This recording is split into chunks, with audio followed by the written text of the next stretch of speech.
La presencia en la mesa de honor del doctor Juan Villena Vizcarra, decano del Colegio Médico del Perú, a quien lo recibimos con un aplauso. Invitamos a acercarse a la mesa de honor, por favor, al ingeniero Rubén Gómez Sánchez, director del Plan Perú 2040 del Colegio de Ingenieros del Perú, y al ingeniero Isaías Quevedo de la Cruz, director del Plan Perú 2040, Colegio de Ingenieros del Perú. También les damos un cordial aplauso. Por favor.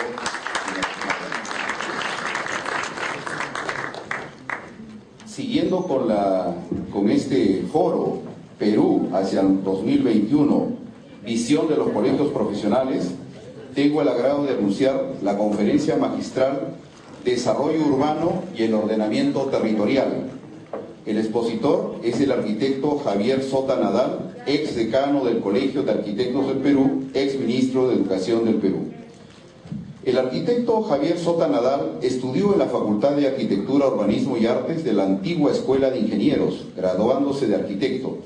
Hizo estudios de posgrado en estudios de prefabricación de viviendas en la Universidad Politécnica de Praga, Checoslovaquia, y en urbanismo y planificación en la Universidad Nacional de Ingeniería.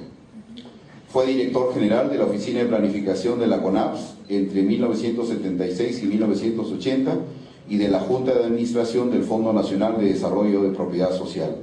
Sin duda tiene una amplia experiencia, con el permiso de él voy a resumir finalizando en lo siguiente. Durante el gobierno del presidente Alejandro Toledo fue nombrado como ministro de Educación, enfrentando la emergencia educativa con programas como Un Perú que lee, Un País que cambia y Adopta una escuela, a través de colaboraciones de la empresa privada.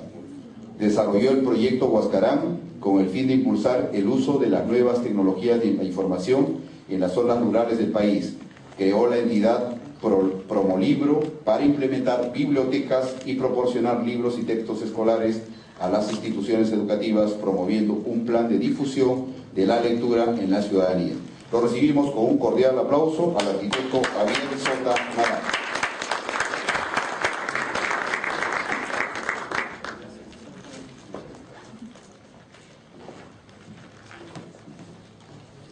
No, agradezco a los colegios profesionales, en especial al economista Guillermo Aznarán por haberme invitado.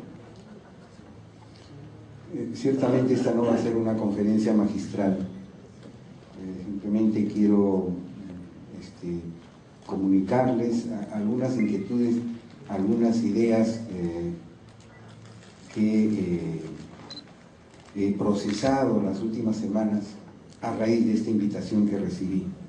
No es magistral, por lo tanto, pero sí con mucho cariño y afecto a mis colegas profesionales para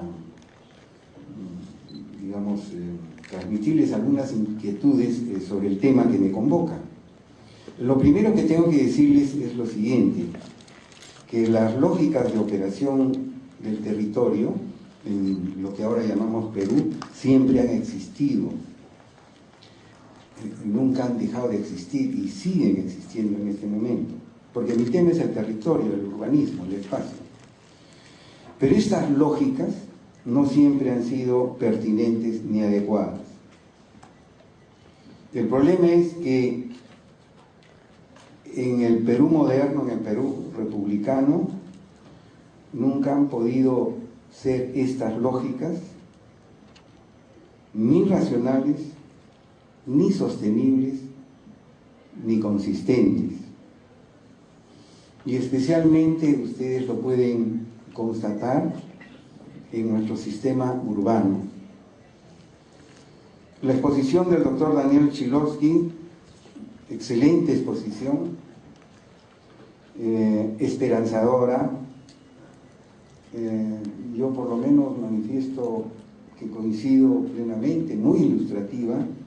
Sin embargo, pienso que esas posibilidades que plantea Daniel Chilowski y lo que se ha cosechado hasta ahora pudo haber sido bastante mejor si nosotros tuviéramos una lógica mejor de operación del territorio.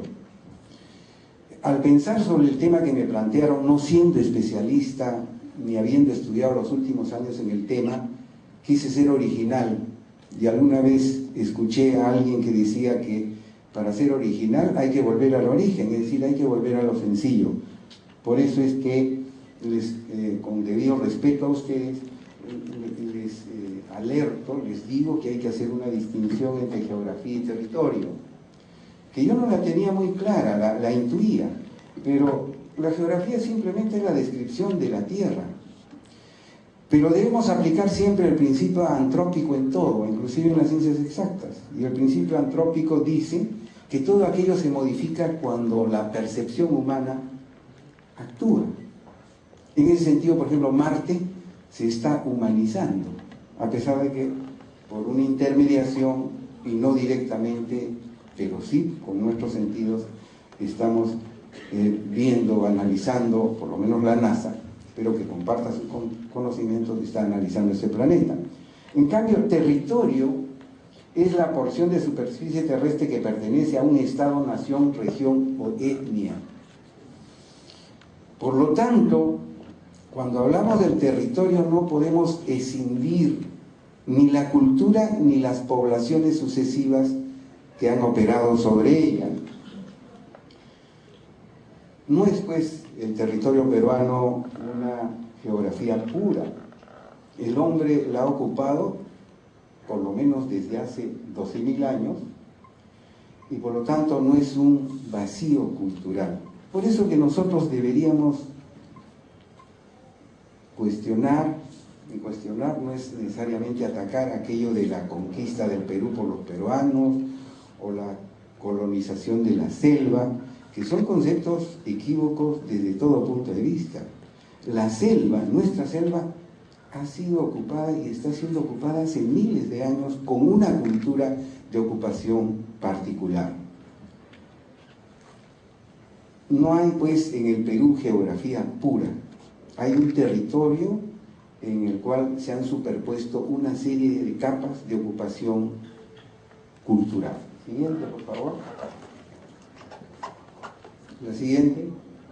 Bueno, el territorio de la civilización de los Andes centrales, que es la manera en que los estudiosos se refieren a ella, por ejemplo, Lucho Lumbreras habla de los Andes centrales y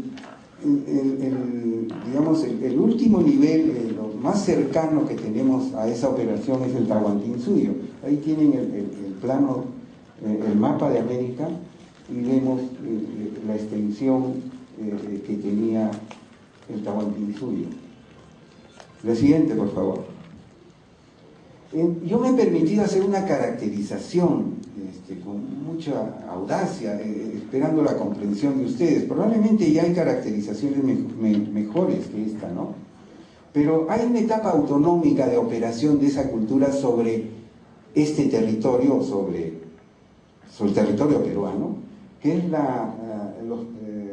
que abarca desde los primeros asentamientos hasta el Tahuantinsuyo. Y se puede observar hasta ahora qué características tenía. No estaba influenciada por ninguna racionalidad capitalista externa. Era un proceso de ocupación territorial absolutamente autónomo, creado por los instrumentos teóricos y prácticos de la cultura andina. Hay otra etapa posterior,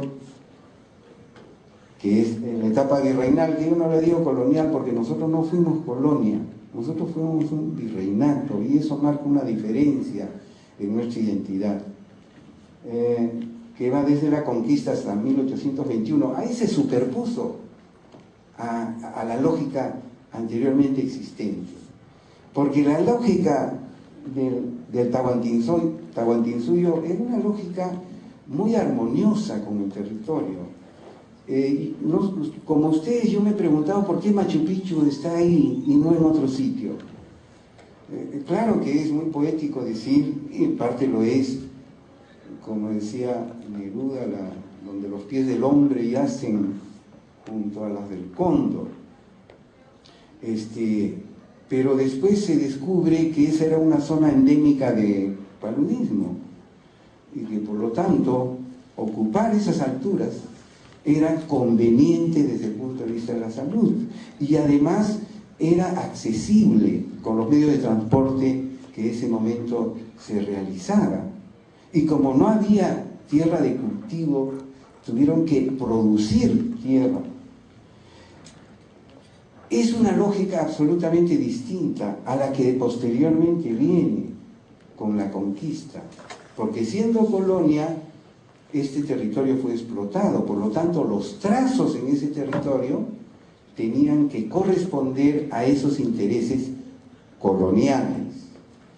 Del Perú se extrajo la plata y el oro, como ustedes saben, y la minería fue un elemento que procesó esta extracción, esta expoliación de ese territorio. Y el territorio se repolarizó. Y esta no es una metáfora, es cierto. Toledo, con sus reducciones, el virrey Toledo, no el presidente Toledo, organizó la población y los asentamientos humanos para ser útiles a ese proceso de operación del territorio, que era distinto al sistema de los ayllus y de la manera en que se cultivaba la tierra y se criaban los animales. En la etapa republicana, obviamente, en los primeros años, y bastante avanzado, yo diría, la República, quizás hasta ahora, se siguió con esa nueva lógica de ocupación del territorio. Todos los poblados que en este momento existen, es sorprendente, inclusive en la selva, tienen un origen colonial, ahí fueron fundados. Ciertamente que muchos de esos asentamientos se realizaron en asentamientos preexistentes, es decir, en asentamientos prehispánicos. Sin embargo, aunque después pueda repetirlo, quiero decirles que esos asentamientos en el periodo prehispánico generalmente fueron puestos en lugares que estaban absolutamente probados en función de los desastres. De ahí que si uno va por Cañete o por cualquiera de nuestros valles de la costa a la sierra, va a ver en las laderas asentamientos humanos que no han sido destruidos por huaicos, porque había una armonía con el territorio. Machu Picchu dice que tiene una falla geológica, pero Machu Picchu está ahí y estará, ojalá, por los próximos 1000 años. Es decir, en la etapa republicana se siguió de alguna manera la misma lógica de la colonia, pero los defectos se agravaron. En resumen, en el territorio peruano coexisten conflictivamente distintas capas culturales de apropiación cultural del territorio. Nosotros no tenemos la homogeneidad de Suecia, por ejemplo, ¿no? Tampoco de Chile.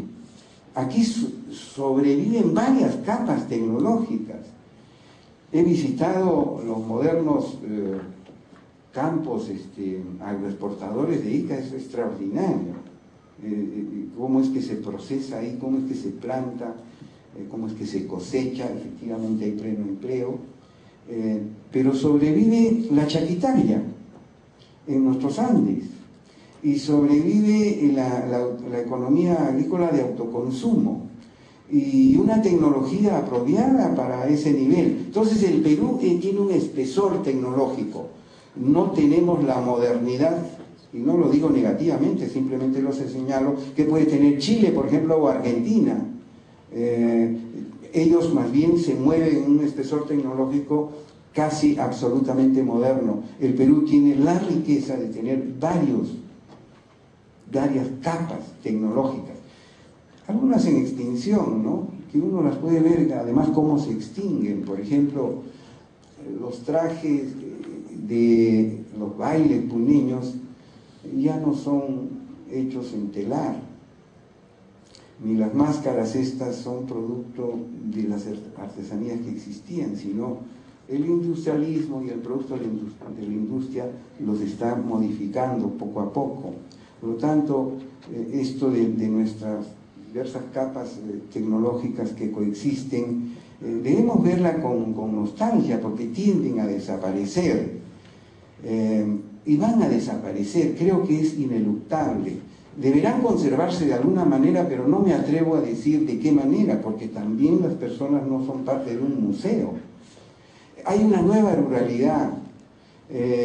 Si ustedes van a la calle central de Huancayo, podrán ver a las nuevas niñas y jóvenes huancaínos, con jean, usando champú, con zapatillas de última generación, y lo mismo lo pueden ver en Maras, en el Cusco. Hay una nueva ruralidad. Esas tecnologías que tanto valor artesanal y cultural han producido en el Perú están desapareciendo. La siguiente, por favor. La siguiente.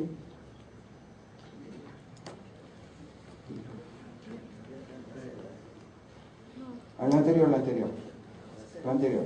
Bueno, hay una serie de mitos con lo que les he dicho, que los planteo como ensayo, por favor, no se molesten.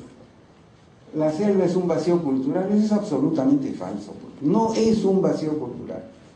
La selva siempre estuvo ocupada, inclusive hay arqueólogos que dicen que la cultura andina vino de la selva. No me meto en esa discusión, pero nunca fue un vacío cultural. Fue operada de esa manera, no como pretende ser operada.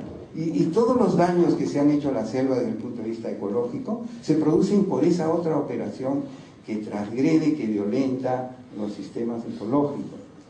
El Perú no es un país minero, y esto lo digo con toda la punta política que eso tiene. El Perú es agrícola, minero, pesquero desde el inicio de la ocupación del territorio. Y hay una cuestión que es importante. Carlos Williams, un arquitecto, yo diría que sabía todo, que estudió lo que es ahora Caral y Las Aldas y otros asentamientos humanos, sostenía en la Facultad de Arquitectura en su curso que, a diferencia de la civilización occidental, la sedentarización en el Perú no se produjo por la agricultura. Es decir, las bandas trashumantes no se quedaron en un sitio por la agricultura, sino por la pesca. Para que vean cuán distinta es la cultura peruana. Y hasta hace 15 o 20 años a lo largo de la costa peruana uno podía ver unos túmulos blancos, que yo por lo menos no sabía, después me enteré, ya mayor, que esos túmulos eran las conchas de los pescadores. Y el primer comercio que hubo en el Perú fue precisamente el pescado seco y salado y del espondylus que venía del Ecuador. Ustedes deben haber oído hablar del control vertical de los pisos ecológicos. Pues nuestro territorio pues tiene 3 franjas que todos conocemos, pero la subsistencia en esos sistemas solamente es posible en la medida que se podían controlar en ese momento esos 3 pisos ecológicos. John Murra, un antropólogo, creo que antropólogo, norteamericano, que vino en la década de los 60 al Perú, revisando no a los cronistas que ellos miraban el Perú con la visión de historiador, sino a los funcionarios de la colonia, descubrió que en realidad nunca hubo dominio territorial continuo en la época prehispánica, sino que los pueblos necesitaban lugares en la costa para el pescado, en la sierra y en la selva, porque complementaban así su economía de vida. Este es un aspecto importante, entonces, lo del control vertical de los pisos ecológicos. Ahora, quiero decir también que la minería es otro mito, es una actividad extractiva primaria. No lo es. La minería es transformadora. La minería produce con efectos directos un proceso de industrialización. En el Perú ya hay tecnología minera que se está exportando y hay metal mecánica asociada a la minería. Y hace poco me enteré que uno de estos países, Nokia, el país que produce Finlandia comenzó siendo un país que producía madera y papel. Hace 40 años eso era Finlandia, madera y papel. ¿Y ahora qué es? Es un país donde la frontera de la tecnología está situada en sus coordenadas, es decir, es un país que aporta. ¿Por qué? Porque a partir del papel y la madera pudo desarrollar primero las máquinas, después los sensores, de los sensores a los celulares, etcétera, a los chips, y ahora es una potencia industrial y tecnológica de primer nivel. La siguiente, por favor.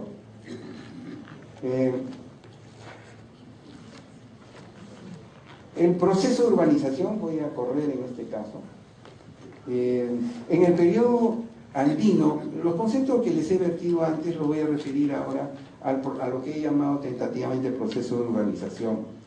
En la etapa de armonía ecológica, que corresponde al Tahuantinsuyo, los poblados se asentaban en áreas no agrícolas y, de ser necesario, construían tierras en áreas aledañas, andenes, ¿no?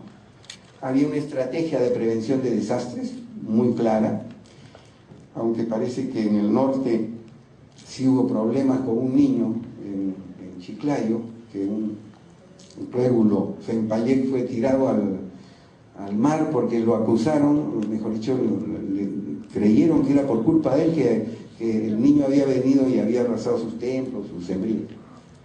En la época colonial hay una etapa de repolarización demográfica, económica y política. Ciudades y pueblos se crean a lo largo y ancho del territorio virreinal sobre asentamientos prehispánicos. En la etapa de consolidación del sistema virreinal que se produce en la República, yo diría hasta 1950.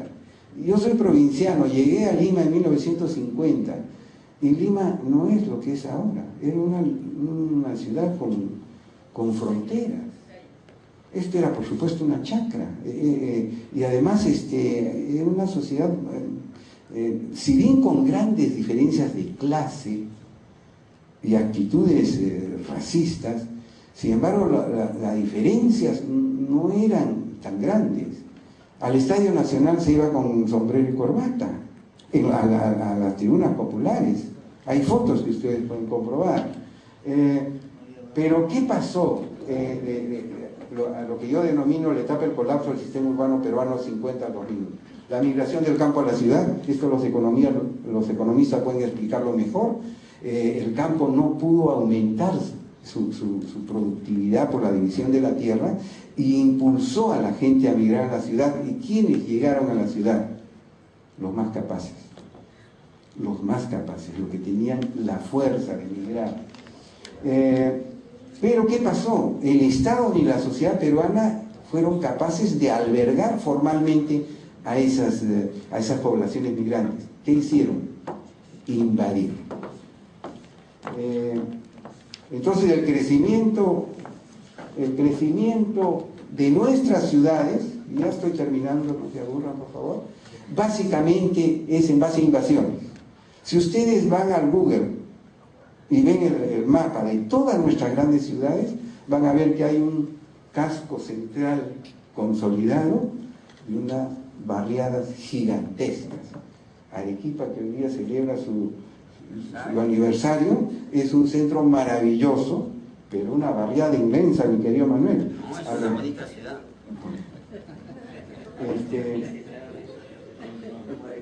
De otro lado, la macrocefalia limeña ha seguido aumentando. Nosotros somos un país mal estivado, es decir, se ha cargado toda la carga en un lado. Representa, y estas son cifras actuales, 33.9% de la población y 30.8% del PBI. Las otras ciudades se quedaron. Hemos perdido la capacidad de hacer ciudad. El Estado peruano ha perdido la capacidad de hacer ciudad. ¿Por qué? Porque ha protegido más la propiedad privada que la propiedad pública. Yo creo que si queremos tener un desarrollo territorial lógico, se tiene que proteger mucho más la propiedad pública que la privada. Soy enfático en eso. Además hay un silogismo evidente: si no hay propiedad, solamente la propiedad privada se explica en tanto hay propiedad pública. Entonces, como todo es invadible, resulta ser que nuestras ciudades son absolutamente deseconómicas. Y podría explicarles minutos sobre qué implica deseconomías urbanas, pero se refiere al transporte, a la problemática de poner agua y desagüe, electricidad, seguridad, salud, etc. Y finalmente, yo sí creo que hay una nueva etapa de conciencia territorial en el Perú. En Lima ya hay conflictos urbanos de gente que no quiere que sean determinadas cosas, ¿no? Tanto en las áreas barriales como en las áreas consolidadas. Ya la gente está tomando conciencia de lo que quiere. La regionalización, yo sí creo que es un punto importante, muy importante. Muchos dicen que no debió haberse hecho tan pronto, pero si no hacíamos regionalización, el Perú no era viable. Ahora están apareciendo nuevos actores que necesitan presencia, que necesitan ser escuchados, que saben mejor que la centralidad limeña para organizar su territorio. Hay una nueva conciencia ecológica, no la hubo antes. Tengo algunos amigos mariateguistas que saben del tema. Mariátegui no se refirió nunca al territorio. Curioso, si bien planteó que el problema del indio era el problema de la propiedad de la tierra, pero como conciencia ecológica nunca estuvo en el socialismo en el mundo, ni tampoco en el capitalismo.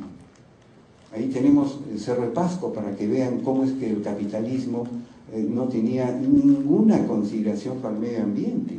Pero tampoco el socialismo, porque China y Rusia son en gran medida, en algunas partes de sus territorios, desastres ecológicos totales. Ya se está viendo la necesidad de una gestión territorial. Creo que los gobiernos regionales están aprendiendo en ese sentido, y no pidamos que lo hagan tan pronto, pero ya hay una conciencia territorial. Se ha regionalizado el poder político. Hace 15 años el señor Santos no hubiera sido escuchado por nadie. Sin embargo, ahora es un actor político importante que es escuchado, a veces con irrespeto, porque a veces se lo merece, pero es escuchado y debe ser escuchado. Y finalmente hay un crecimiento y desarrollo de las ciudades intermedias. Yo he tenido la suerte, seguramente algunos de ustedes también, de ir a mi tierra, en Cusco. Está mejor instalada, tiene mayor capital cultural, humano, lo mismo Arequipa, Chiclayo, Trujillo, Cajamarca, etc. Entonces, yo sí creo que estamos en un punto de inflexión, pero a nivel de las políticas públicas no se ha avanzado nada, porque debería haber una ley general de desarrollo urbano que no se quiere dar. Bien, esas eran las ideas que yo les quería presentar a ustedes. Muchas gracias.